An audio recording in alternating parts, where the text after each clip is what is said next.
ಅಶೋಕ್ ಗೌಡ್ರೆ, ಯಾವ ಸ್ವರೂಪದಲ್ಲಿ ಇಲ್ಲೀಗ ಕೇವಲ ಹಂಚಿಕೆದಾರರ ಮೇಲೆ ಮಾತ್ರ ಹಿಡ್ಕೊಂಡು ಹೊರಟಿದ್ರಲ್ಲ, ನೋಡಿ ಮೂಲ ವ್ಯಕ್ತಿಯ ವಿಚಾರವನ್ನ ಈ ಮೂಲಕವಾಗಿ ಡೈಲ್ಯೂಟ್ ಮಾಡುವಂತಹ ಪ್ರಯತ್ನನ ನೋಡಿ ಖಂಡಿತವಾಗ್ಲೂ ಹೇಳ್ತಾ ಇದ್ದೀವಿ. ಯಾರು ಫಸ್ಟು ವಿಡಿಯೋ ಯಾರು ರೆಕಾರ್ಡಿಂಗ್ ಮಾಡ್ಕೊಂಡಿದ್ದಾರೆ ಅವ್ರದ್ದು ತಪ್ಪೆ.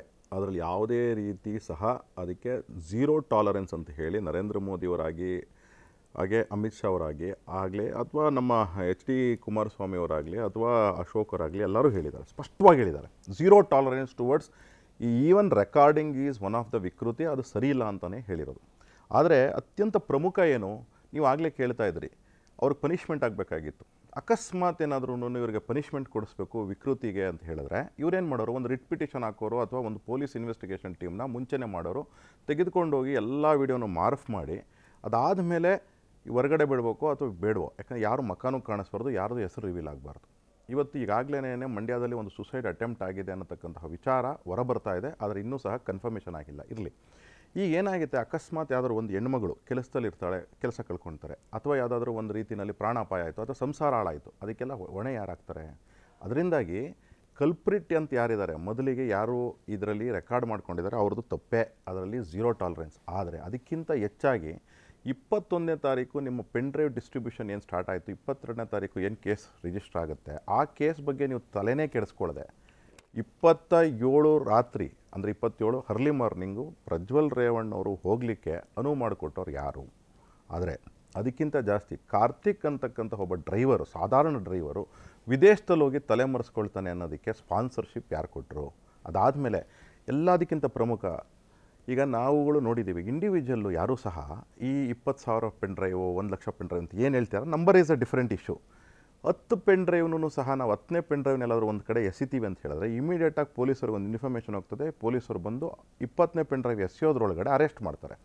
ಹಾಸನ ಜಿಲ್ಲಾದ್ಯಂತ ಅಟ್ಲೀಸ್ಟ್ ಒಂದು ತತ್ಸುಮಾರು 1,000-2,000 ಪೆನ್ ಡ್ರೈವ್ ಹಾಕೋಷ್ಟವರೆಗೂ ಸಹ ಪೊಲೀಸ್ನ ಸಪೋರ್ಟ್ ಇಲ್ಲದೆ, ಅಥವಾ DCಯ ಗೌರ್ನಮೆಂಟ್ ಸಪೋರ್ಟ್ ಇಲ್ಲದೆ, ಅಥವಾ ಕಾಂಗ್ರೆಸ್ನ ಒಂದು ನೆಟ್ವರ್ಕ್ ಇಲ್ಲದೆ ಇದ್ದರೆ ನೀವು ಹಾಕ್ಲಿಕ್ಕೆ ಆಗ್ತದಾ ಅಂತ ಪ್ರಶ್ನೆ. ಹಾಗಾದ್ರೆ ಕಾಂಗ್ರೆಸ್ ಈ ಪೆನ್ ಡ್ರೈವ್ ಹಂಚಿಕೆಯನ್ನು ಬಯಸಿತ್ತಾ ಅಂತೇಳಿ? ಹರಿ, ನನಗೆ ಎಲ್ಲಿಂದ ಶುರು ಮಾಡಬೇಕು ಇದಕ್ಕೆ ತಲೆ ಬುಡ, ನಮ್ಮ ಉದ್ದೇಶ ಏನು ನೋಡಿ, ಇದೊಂದು ಮಹತ್ವದ ಡಿಬೇಟು. ತಾವು ನನಗೆ ತಮ್ಮ ಡಿಬೇಟಲ್ಲಿ ಅದಕ್ಕೊಂದು ಸ್ವಲ್ಪನಾರು ನ್ಯಾಯ ಸಿಗುತ್ತೆ ಅಂಥೇಳಿ ಅಶೋಕು ಬಂದಿದ್ದಾರೆ, ನಾವು ಮಾತನಾಡ್ತಾ ಇದ್ದೀವಿ. ಒಂದು, ಈಗ ದೇವರಾಜೇಗೌಡರು ಈ ಒಂದು ಕೇಸ್ ಕೊಟ್ಟು ಅದನ್ನು ಹೊರಗೆ ತರುವಲ್ಲಿ ಪಾತ್ರವಹಿಸಿದಂಥವ್ರು. ಆಮೇಲೆ ಅವರು ಪ್ರೆಸ್ ಕಾನ್ಫರೆನ್ಸ್ ಮಾಡಿದ್ದನ್ನು ಕುಮಾರಸ್ವಾಮಿಯವರು ಲೈವ್ ಶೇರ್ ಮಾಡಿದ್ದಾರೆ. ತುಂಬ ಇಂಟ್ರೆಸ್ಟಿಂಗ್ ವಿಚಾರಗಳಿದರಲ್ಲಿದ್ದಾವೆ. ಆಮೇಲೆ ಈಗ ಕಾರ್ತಿಕ್ಕು ಅವನಿಗೆ ರೇವಣ್ಣ ಕುಟುಂಬದಿಂದ ದೌರ್ಜನ್ಯ ನಡೆದಿದೆ ಅಂಥೇಳಿ ಆತ ಲಾಯರ್ ಹುಡುಕಕ್ಕೆ ದೇವರಾಜೇಗೌಡರ ಹತ್ರ ಹೋಗೋದು. ದೇವರಾಜೇಗೌಡರಿಗೆ ಮೊದಲ ಆ ಕ್ಯಾಸೆಟ್ಗಳು ಏನಾದರೂ ಪುರಾವೆ ಬೇಕು ಅಂತಂದಾಗ ಮೊದಲು ಅದನ್ನು ವಶಕ್ಕೆ ಪಡೆಯೋದು ದೇವರಾಜೇಗೌಡರು.